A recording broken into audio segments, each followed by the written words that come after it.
Imaginez un instant, vous allez à une soirée, vous avez fait des efforts, vous êtes bien habillé, vous sentez bon, vous êtes prêt à faire bonne impression. Et pourtant, quelque chose ne fonctionne pas. Les gens vous écoutent poliment, mais rapidement détournent leur attention. Un peu comme si vous étiez invisible. Ce n'est pas un hasard, et ça n'a rien à voir avec votre physique ou avec votre intelligence. Dans cette nouvelle vidéo, je vais vous parler des 5 habitudes qui assassinent littéralement votre charisme sans même que vous vous en rendiez compte. La bonne nouvelle, c'est qu'une fois identifiées, vous pouvez les éliminer presque immédiatement. Alors c'est parti pour ces 5 saboteurs silencieux de votre pouvoir de conviction et d'attraction. Première habitude, l'absence de conviction dans votre discours. Le premier tueur de charisme, c'est cette façon de parler comme si vous demandiez la permission d'exister. Vous connaissez ces personnes qui ponctuent chacune de leurs phrases par un tu vois, en fait, genre. C'est comme si elles hésitaient en permanence, comme si chaque mot, chaque phrase devait s'excuser d'être prononcée. Déjà pour commencer, comment vous vous appelez? Je m'appelle...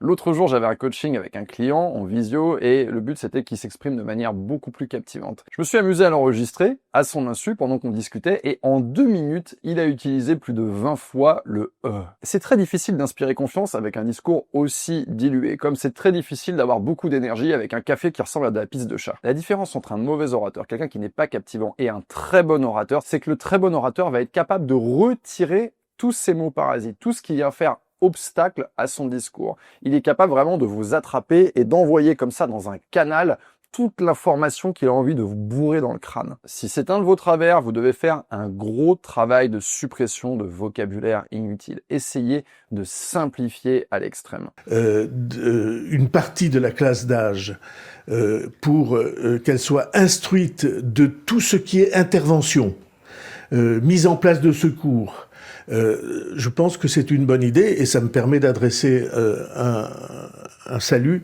Le problème, c'est quand il est en train de faire sa tambouille indigeste, faite de d'hésitation, de problèmes d'élocution, c'est que ça te bousille le cerveau, en fait. Tu dois mettre 2 fois plus d'énergie pour comprendre, écouter ce que la personne cherche à te dire. Donc c'est absolument normal que la grande majorité des gens vont lâcher le dossier et ils vont aller mettre leur attention sur quelque chose qui est plus facile. Comme très souvent, quand on s'intéresse au développement personnel, le plus simple, c'est de commencer par retirer des choses plutôt que d'ajouter des choses. Quand on a les mains complètement chargées, on peut pas prendre de toute façon quelque chose de supplémentaire. Il faut d'abord les décharger. Essayez de vous entraîner à parler de façon complètement minimaliste pendant une journée ou 2 et ensuite essayez de revenir un petit peu au naturel. Vous allez voir que spontanément, vous allez vous débarrasser de beaucoup de choses qui freinent l'écoute des gens. Deuxième habitude, la peur d'exprimer une opinion controversée. Cette deuxième habitude, c'est probablement celle qui vous coûte le plus cher en termes d'impact social. Combien de fois vous êtes-vous retrouvé à acquiescer poliment ou mollement alors qu'au fond vous n'étiez pas d'accord? Soyons bien clairs, je vous encourage pas à devenir désagréable et à devenir provocateur, provocatrice complètement gratuitement. Vous n'avez pas à aller chercher vos forfaits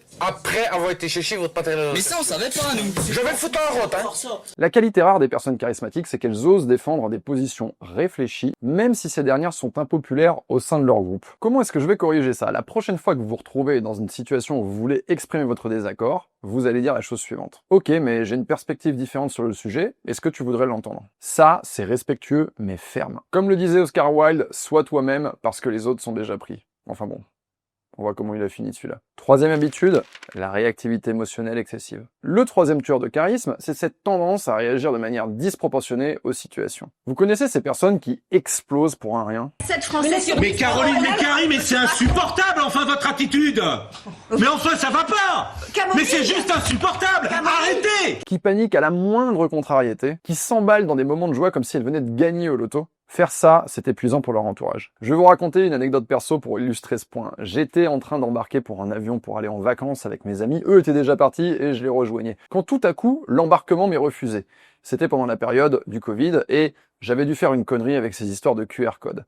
Et là, je me suis mis à exploser d'un coup et j'ai donné un énorme coup de pied dans une espèce de poubelle qui était juste à côté de la porte d'embarquement. C'était complètement puéril, c'était complètement déplacé. Les gens qui étaient autour m'ont regardé comme si j'étais un malade mental puisque, évidemment, ils ne se doutaient pas du problème. Et en réalité, cette réaction m'a automatiquement désactivé. J'avais plus aucun moyen de négocier avec qui que ce soit. J'avais basculé dans la case taré. Et à partir de là, en fait, c'est impossible de faire un retour arrière. Je me suis beaucoup mordu les doigts de cette situation. L'histoire me dit pas si j'aurais pu négocier gentiment avec le personnel de l'avion. Je pense que non. Mais en tout cas, cet exemple m'a montré qu'une réaction trop excessive ne peut que vous attirer des ennuis. Il faut toujours chercher à mesurer la chose. Si vous avez cette tendance à être très sanguin ou du moins très réactif émotionnellement, quelle que soit l'émotion vers laquelle vous vous dirigez, je vais vous donner une technique pour corriger ça. C'est la technique des 5 secondes. Avant de réagir à une situation chargée émotionnellement, vous allez respirer profondément et silencieusement compter jusqu'à 5. Cette simple pause, cette non-réaction émotionnelle forcée, va vous créer un espace mental qui vous permettra de trouver une réponse appropriée ou simplement d'encaisser le choc. Quatrième habitude, le syndrome de l'imposteur visible. La quatrième habitude, c'est cette manie de se rabaisser publiquement. Cette espèce de syndrome de l'imposteur que vous affichez comme un badge d'honneur. Ça va se traduire par des phrases comme « Oh non, tu sais, c'est juste de la chance. J'ai révisé le bon chapitre. Je suis tombé sur le bon correcteur. » Quand vous faites ça, vous pensez que vous êtes humble. Mais en réalité, vous entraînez les autres personnes à vous sous-évaluer. Si je voulais prendre un exemple caricatural, c'est celui de Paul Mirabel, l'humoriste. Dans le registre qui va être le sien, il va incarner cette personne qui s'excuse de vivre, qui s'excuse de respirer. Il y a des gens qui sont persuadés que je suis très cultivé et intelligent. Et le problème, c'est que je traîne avec moi-même assez régulièrement en ce moment et je peux vous confirmer que je suis malheureusement pas le pingouin qui glisse le plus loin sur la banquise. Pourquoi est-ce que ça dissout littéralement ton charisme? Eh bien parce que en répondant comme ça, à répétition, en fait, tu es en train de montrer aux personnes que tu as une faible estime de toi. Du moins, c'est ce qu'ils vont penser.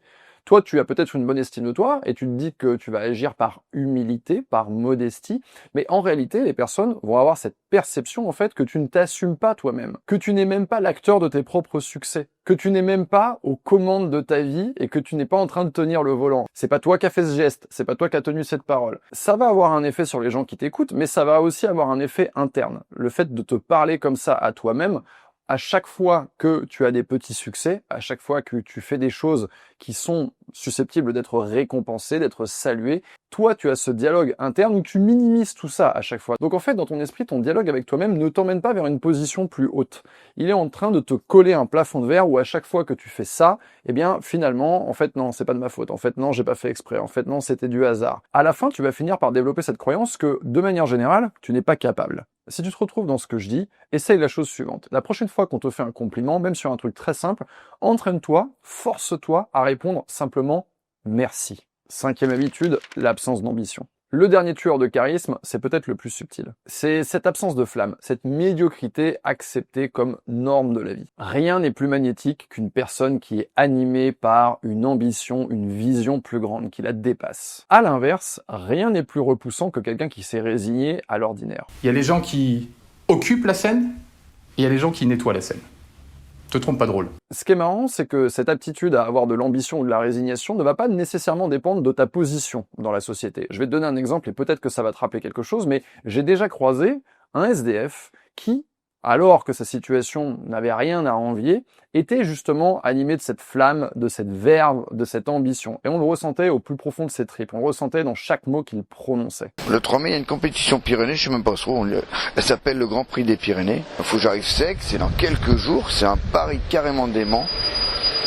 Faut que je perde l'eau que j'ai sur le corps. Le mec fait fi complètement de sa situation et il continue en fait à afficher une ambition démesurée. Il faut surtout pas faire l'erreur de penser que l'ambition s'incarne uniquement dans les paroles qu'on va prononcer. En réalité, c'est même plutôt l'inverse. J'ai connu des tas de personnes qui ont fait des choses exceptionnelles, notamment des sportifs de haut niveau, et c'est très intéressant de voir que leur ambition ne s'incarnait pas nécessairement dans des grandes déclarations, tu vois, je vais te niquer ta gueule à la prochaine course, mais plutôt par des attitudes, de la discipline. Regardez l'agenda d'une personne et ça va vous en dire long sur son ambition.